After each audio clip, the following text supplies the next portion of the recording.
Hello friends, welcome to my channel hub of humanities. बच्चों, आज हम बात कर रहे हैं class 12 psychology chapter 4 psychological disorders. It's our second video of this tutorial. First video में हम पहले बना चुके हैं इसका बैकग्राउंड और डेफिनेशंस। जिन बच्चों ने अभी तक वो वीडियो अगर नहीं देखी है तो वो देख लीजिए, उससे आपको कंटिन्यूएशन में समझ में आएगा।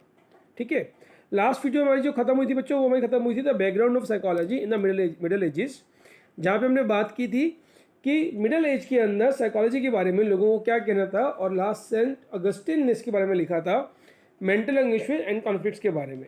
ठीक है, उसके बाद नेक्स्ट वन हमारा आता है age of reasons and enlightenments, that is in the 17th and 18th century.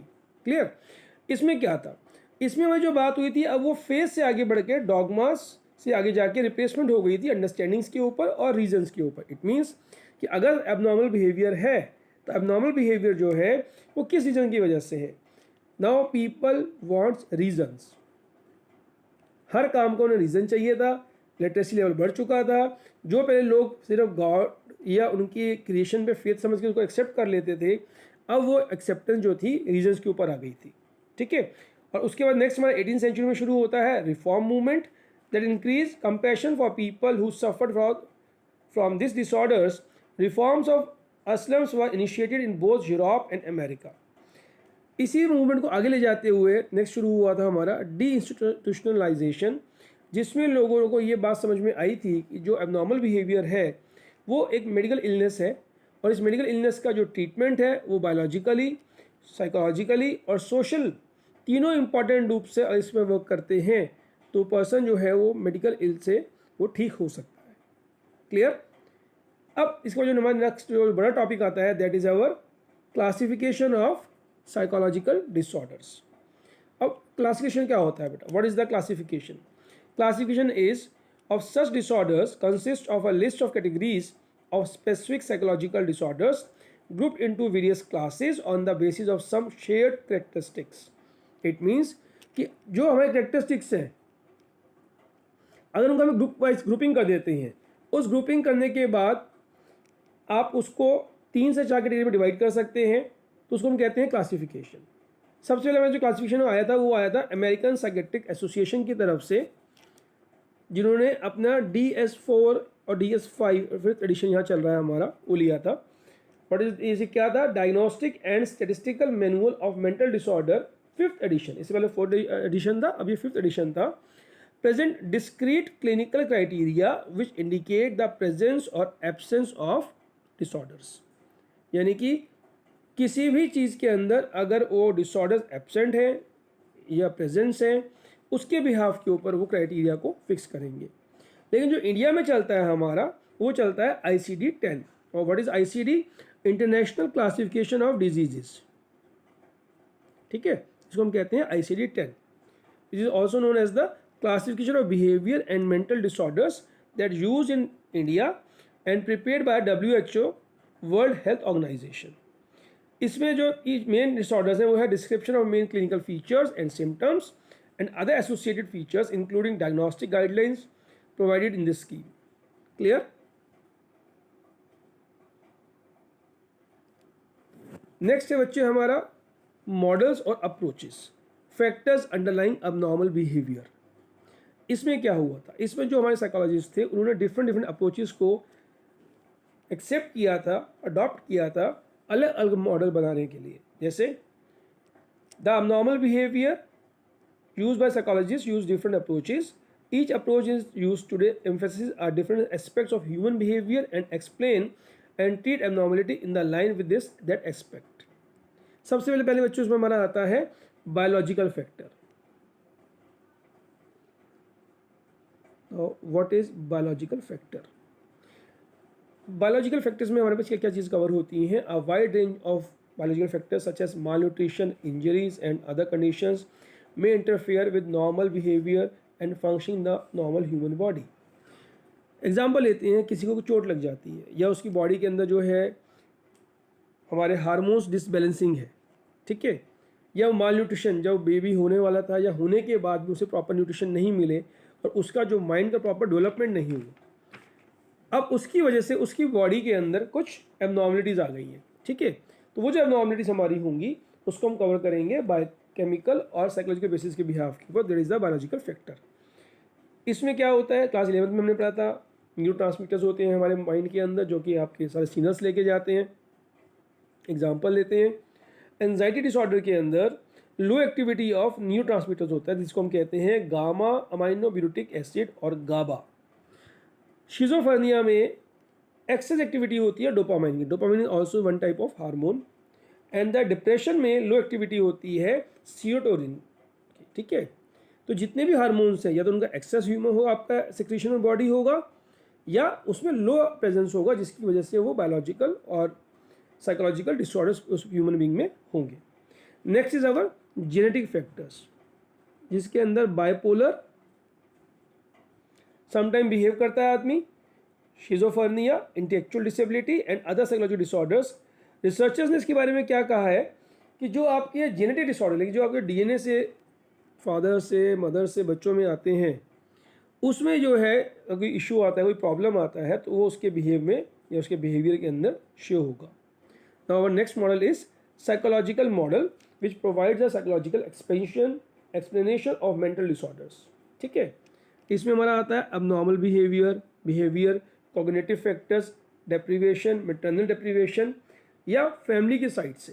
Third one में इसमें आपका क्या है कि जो फैमिली है, उस फैमिली में अगर उस बच्चे को या रिजेक्शन मिला है, पेरेंट्स ने अपने बच्चों को एक्सेप्ट किसी भी रीज़न से किया या नहीं किया, नॉर्मली कोई ऐसे पेरेंट्स नहीं करते हैं, बट एट एनी मोमेंट अगर ऐसा कुछ होता है तो आइदर ओवर प्रोटेक्शन, ये भी एक टाइप की डिजीज़ है बच्चों। ओवर प्रोटेक्शन में क्या होता है, बच्चा हमेशा अपने आप को इनसिक्योर फील करेगा जब वो आउटर वर्ल्ड के अंदर जाएगा, ठीक है।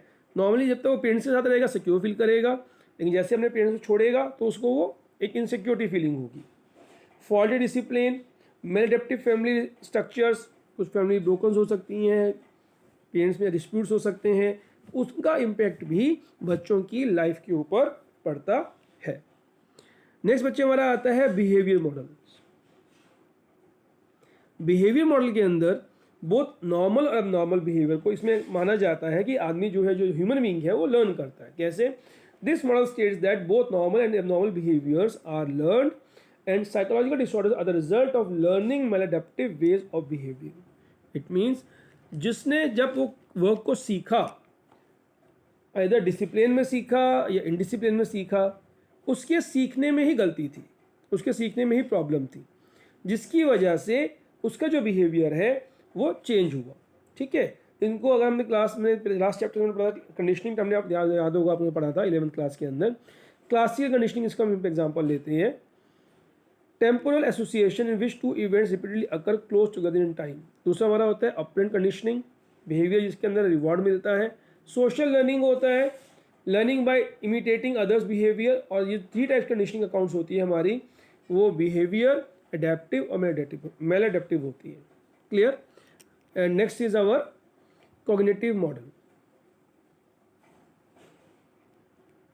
People may hold assumptions and attitudes about themselves that are irrational or inaccurate. लोग अपने बारे में अलग अलग तरह के जो है assumptions लगा लेते हैं। समटाइम पॉजिटिव लगाते हैं, समटाइम नेगेटिव भी लगाते हैं कि मैं ये कर सकता हूँ, ये मैं नहीं कर सकता हूँ, it is not in my hand, ये मुझसे नहीं हो पाएगा, शायद मैं फेल हो जाऊँगा, एक्सेट्रा एक्सेट्रा, ठीक है। तो इस तरह से जो लोग हैं वो अपने बारे में अलग अलग चीज़ों को लेके सोचते हैं, ओवर थिंकिंग करते हैं, जिसके बारे में उनको ये रहता है कि हम ये काम नहीं कर पाएंगे। Now our next topic is different models of psychology. Fine. अब इन मॉडल्स में पहले हमारा सबसे पहले आता है हमारा ह्यूमनिस्टिक एक्सटेंशन मॉडल, जिसमें हम कहते हैं ह्यूमनिस्टिक बिलीव। ये क्या है, देखिए इसको चेक करते हैं। इसमें बच्चे हमारा ये माना गया है बेसिकली कि जो ह्यूमन बींग्स होते हैं they are born are friendly and cooperatives. ये कोऑपरेटिव है और बाय बॉर्न जो है ये फ्रेंडली होते हैं। To fulfil this potential for the goodness and growth, existentialists believe that from birth we have total freedom to give meaning to our existence or avoid the responsibilities.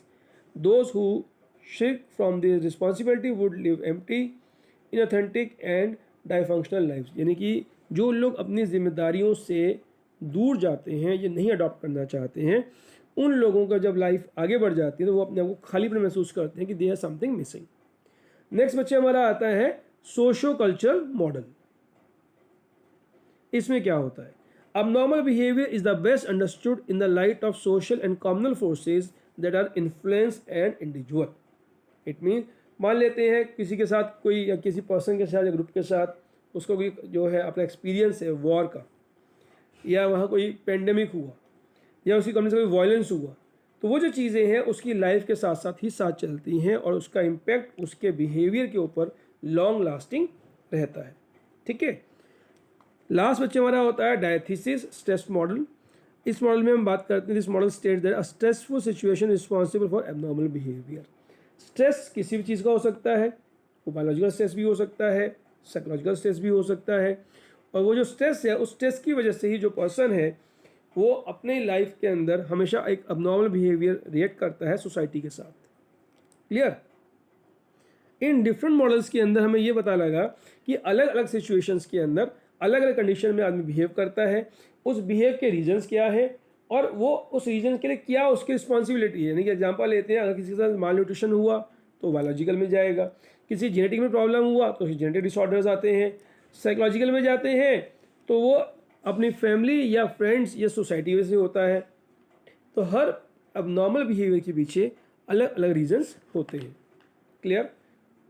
I hope बच्चों आपको video समझ में आया होगा। If you have any doubt तो आप मुझे chat box में अपने कमेंट्स डाल सकते हैं, और अगर आपको अच्छा लगा तो इसे आप शेयर कीजिए, लाइक कीजिए और मेरे चैनल को सब्सक्राइब कीजिए। नेक्स्ट पार्ट थर्ड वीडियो में बच्चों हम बात करेंगे मेजर साइकोलॉजिकल डिसऑर्डर्स की। वीडियोस नॉर्मली बच्चों मैं छोटे इसलिए बना रहा हूँ कि आप जो है 8 से 10 मिनट के अंदर एक टॉपिक को इजीली लर्न कर पाएँ। अगर हम एक ही वीडियो के अंदर बहुत सारी चीज़ों को कवर कर लेते हैं तो आप जब से आगे बढ़ते जाएंगे तो आपको जो पिछला है बहुत जल्दी से उसको ग्रैप नहीं कर पाएंगे। ठीक है, तो दैट्स माई ट्राई कंडीशन है कि मैं आपको जो है कम शॉर्ट ड्यूरेशन के अंदर बेस्ट वीडियो आपको प्रोवाइड कराएं जिससे आपको याद करने में आसानी हो। Thank you for your time.